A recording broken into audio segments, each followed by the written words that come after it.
Galera, vamos continuar aqui agora então. Vamos falar aí sobre situações de morte evidente. E como você pode perceber aí no canto direito da tela, esse conteúdo aqui vai se aplicar aos três principais treinamentos do conjunto Técnicas Operacionais de Resgate.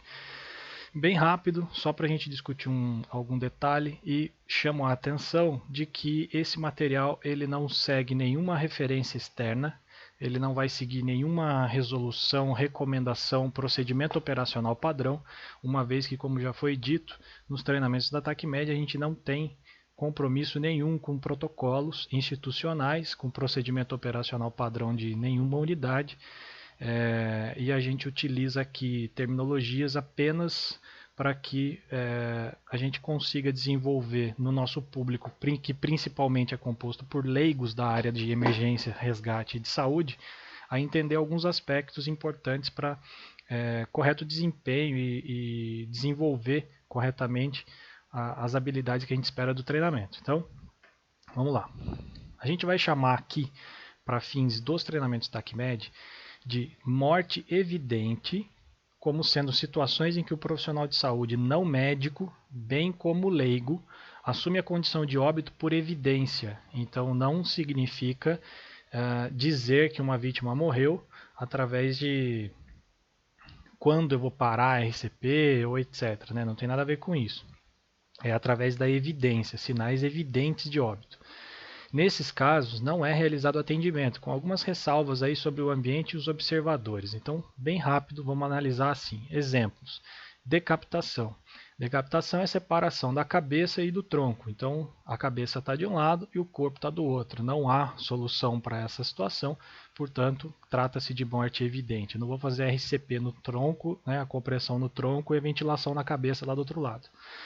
Esmagamento de crânio. Quando a gente fala de esmagamento de crânio aqui, é esmagamento total do crânio. Então, o crânio deixou de ter o seu formato de estojo ósseo.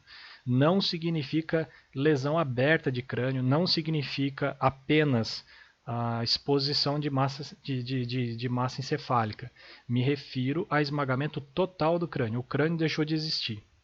Esmagamento de tórax, idem. Esmagamento total de tórax. O tórax deixou de ter o seu formato. Então, muito característico aí de lesões com esmagamento, soterramento, queda de materiais de grande volume em cima de pessoas.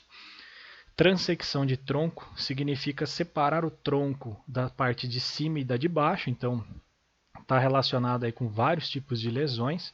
Ela separa o tronco, leia-se tronco, tórax e abdômen, e separa o corpo em duas partes. Existe uma ressalva para a gente fazer com relação à transecção de tronco, que é a seguinte: transecção de tronco ela pode ocorrer através de esmagamento, e nesse esmagamento pode acontecer compressão de veia cava inferior, pode acontecer compressão de artéria aorta abdominal, né, da aorta descendente, porção abdominal, e com isso manter a vítima por algum tempo com uma circulação sanguínea que não leva ao choque e que consegue de certa maneira manter ali a oxigenação cerebral, tendo mantido ela coração e pulmões, né, sistema cardiopulmonar ou cardiorrespiratório. Nesses casos, a vítima ela pode se manter viva por alguns momentos, inclusive se manter viva até que o objeto que esteja esmagando o tronco, né, seja retirado e ela acabe descompensando. Mas já ocorreu situação, me lembro de um caso em São Paulo, de um motociclista que colidiu com, se eu não me engano, um caminhão de lixo, e ele fez uma transecção de tronco durante o impacto, e as pessoas, os curiosos, começaram a filmar o cara na rua, e deu tempo até mesmo do suporte avançado do resgate de São Paulo chegar na cena, e esse cara estava lá separado em duas partes e se arrastando pelo chão.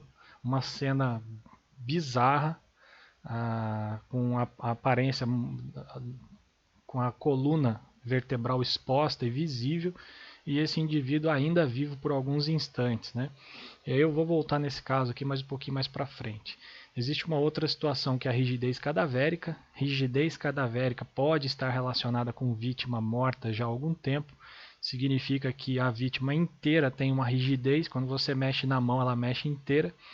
Isso pode estar relacionado aí com morte evidente, então se for sistêmico, o corpo inteiro rígido, parecendo mesmo uma prancha, isso também pode ser entendido aí como morte evidente. A próxima é a carbonização extensa, e eu peço para não confundir com carbonização localizada, por exemplo, queimadura de 4º grau por uma descarga elétrica. Então, o corpo inteiro adotou a condição de carbonizado. Nós estamos falando de um corpo que ele mantém o seu formato humanoide, entretanto ele começa a adotar uma postura mais flexora, com flexão de quadril, joelho, cotovelo, começa a adotar a flexão de punho, entretanto as extremidades vão desaparecer, nariz, orelha, dedos, né? E esse corpo ele vai ficar igual a carvão, né? Ele fica carbonizado inteiro, não só numa parte. Isso é também morte evidente. E a decomposição ou putrefação, que já é o estado aí de decomposição do corpo, né? Geralmente associado aí a bastante tempo de morte, e bastante que eu me refiro é mais do que no próprio momento, e depende muito do ambiente em que esse corpo está, da temperatura, pressão, e está relacionado aí com morte evidente. E aí voltando só para as ressalvas que eu comentei em cima ali, né, algumas ressalvas sobre o ambiente observadores, o que a gente tem que tomar de cuidado também com relação à morte evidente é que os observadores, além de nos trazer risco, né, de vários sentidos, eles precisam também, por não ter conhecimento técnico suficiente, ter uma visão de cena que lhes, entre aspas, agrada. Então, acontece, por exemplo, na transecção de tronco que eu comentei, de uma vítima separada pelo tronco, em que órgãos vitais deixaram de existir, né, com lesão irreversível. Sabe-se que essa vítima vai morrer, e o médico que fez o atendimento na cena, ele iniciou o atendimento normalmente, fez intubação orotraqueal, continuou todo o processo de atendimento até que a vítima evoluísse para óbito. Se esse indivíduo chega e diz que não vai ter atendimento por conta de morte evidente, a gente calcula aí problemas relacionados aos observadores. Então, a gente precisa ter algumas ressalvas com relação ao princípio de segurança do socorrista. Então, o objetivo desse vídeo rápido é falar das situações de morte evidente, por conta de que nas 3 aplicabilidades aí de técnicas operacionais de resgate, a gente precisa trabalhar situações em que se encontra vítimas nesses estados e, portanto, o atendimento de emergência não é realizado, e o chamado por ajuda também agora muda de prioridade. A prioridade não é mais o atendimento da vítima. Continua acompanhando os materiais pela plataforma Moodle, e a gente vai se falando aí, porque nós temos que chegar em trauma ainda. Beleza? Vamos lá.